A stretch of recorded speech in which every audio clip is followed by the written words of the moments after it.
Hey, welcome to episode 5. Today I'm going to cover some basic concepts to farming.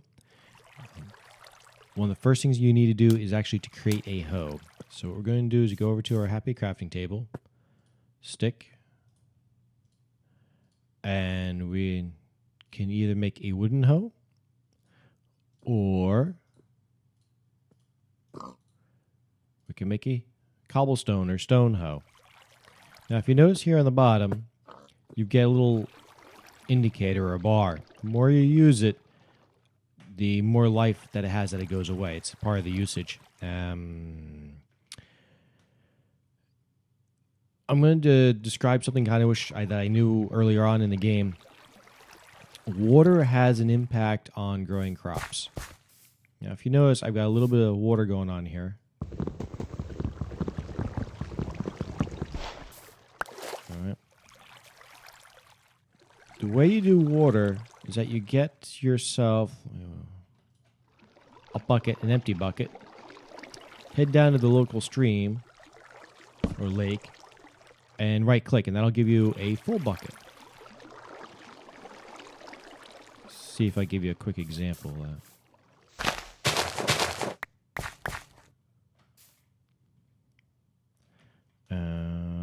Water bucket, right-click, and it'll continue to go for a distance of, I believe it's 5.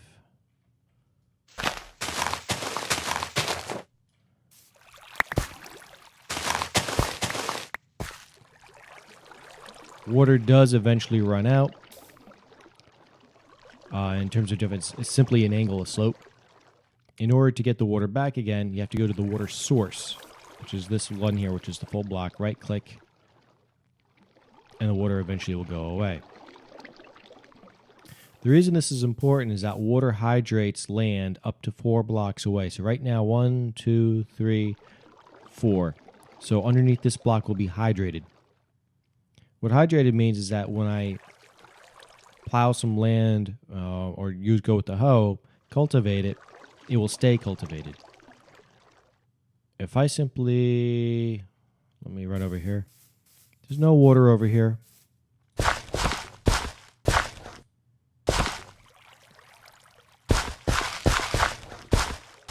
If you notice this is a lighter color, that means there's no water to it. There's also a possibility that it'll revert back to dirt. It's based on game ticks. Yeah, see already we have some dirt. Oh, there it goes. If we have water, not only will it be hydrated, but it'll stay cultivated. These are a couple of crops. This is how I started off. And they're very, very slow growing. This is probably one of the most inefficient ways of growing food. It does not do a very good job of it at all.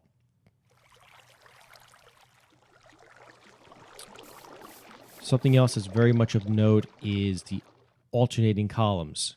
Wheat grows best, as well as the other plants grow best, when there's a space between them, so it has some kind of room to grow. They grow very quickly. These I just planted recently. You can see a number of the different stages. That's freshly planted, and here's all the different stages of wheat growth. This grass is something, the seeds you get is from beating up the grass. If for some reason you're short, you can put bone meal down, which I don't have. Why don't I have any bone meal? All right.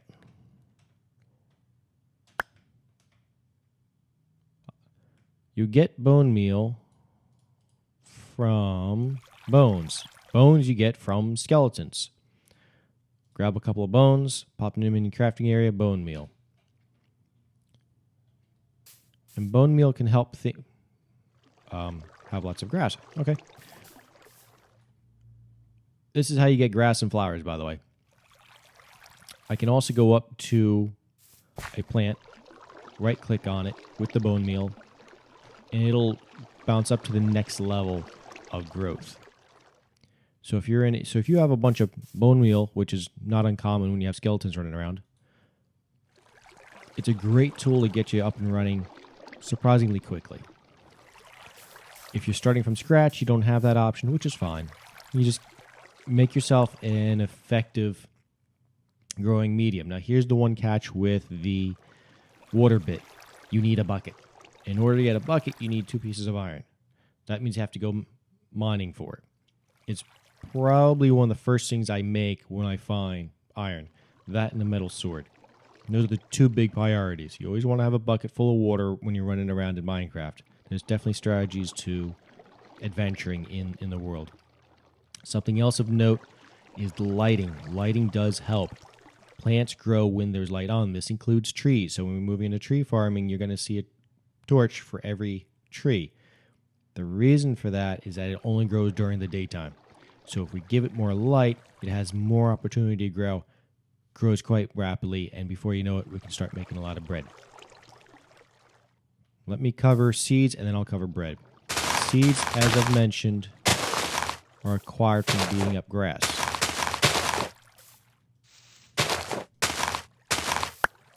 There we go. Cultivate the land, right click, there we go. Now we got some wheat going. Cultivating is easy. Just walk up to blink. I usually just aim down, hold down the left mouse button, and go. Now, if you notice the amount, we got 12 seeds and 9 wheat out of that routine. Turn around. Now, remember, the seeds are useful for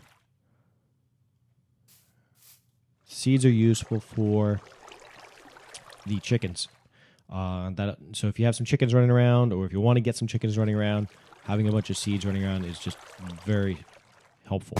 Now, if you notice, this guy is already working on some growth already next to the water. Now, let's move to the wheat. We have some wheat that's good for sheep and cows. Cows are probably the most useful. And we have a piece of bread. Oh, I even got an achievement out of the deal. Okay, and we can do this twice. Oh, 3 times. We now have 3 pieces of bread. Food is one of the requirements within Minecraft. You're going to be fighting against the food issue. You're going to be dealing with some of the environmental issues. Having a source of food is incredibly useful. Carrots and potatoes, which I'm covering next, are found in dungeons and in NPC villages. You're not likely to see these up front. The wheat is very accessible. It's probably one of the first things you should run across and start doing. What I'm going to do, minus the lag, I've got a few things running on my computer right now, so running out of memory. Most likely, you're not going to have a bucket when you get started. So what you can do instead is, depending upon where you are, not that way. If you notice, I'm not in... I gotta fix this.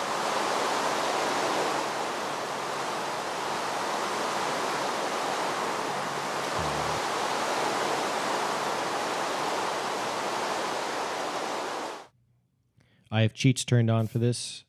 Minecraft is a great interactive game. Randomization is fantastic, but it'll drive you nuts when you're trying to teach something. All right, so most likely you're going to find something like this. You're probably not going to have too much. You probably made like a wooden hoe, and you're just kind of starting out. Well, remember, you can go 4 in.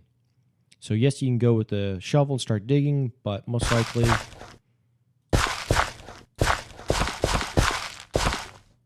you're going to have to do something like this. You just kind of make it up as you go along. But do remember the alternate rule.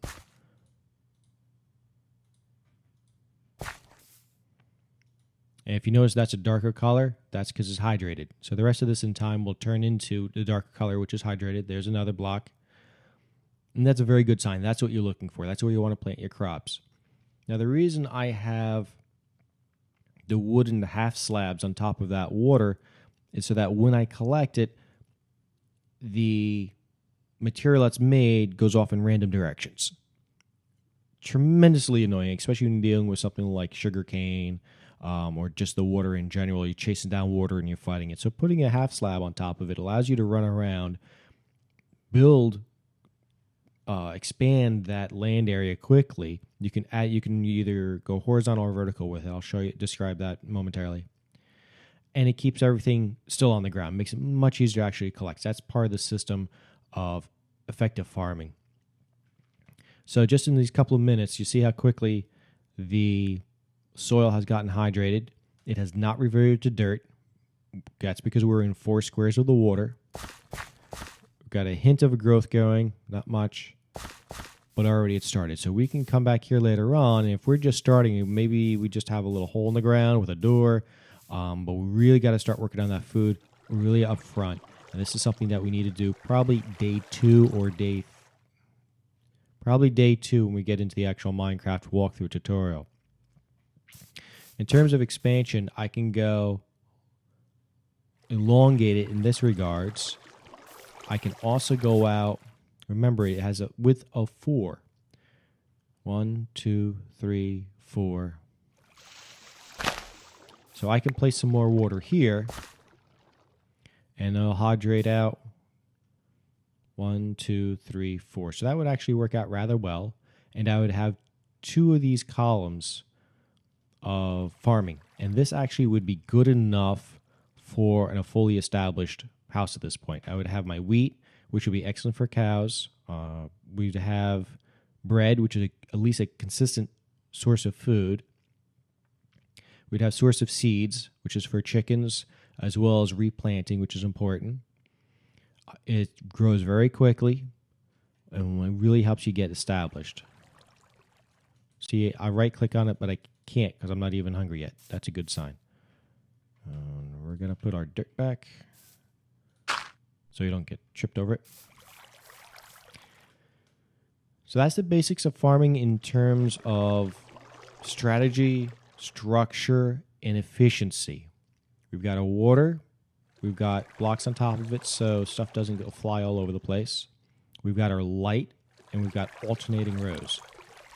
As you really become established later on down the line and you're not such in a time strain, you can just throw down all the seeds across all of them, and it just takes a little bit longer. But that's after you get really established and ahead of the curve. Let me show you these 2 things here. These are potatoes.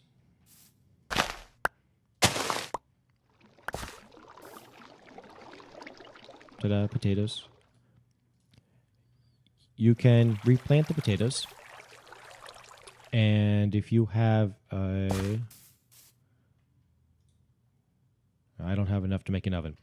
If you build a furnace, you can put a potato inside the furnace, and now you have a baked potato. Baked potato you can eat. So this is something else that's edible.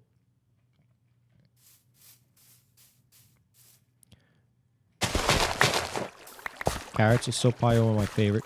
Don't ask me why. Not sure. It's just one of those things.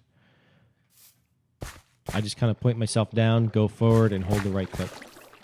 Now, carrots are good for eating raw, which is right off the bat, and they're also good for pigs. There was a piggy around here somewhere.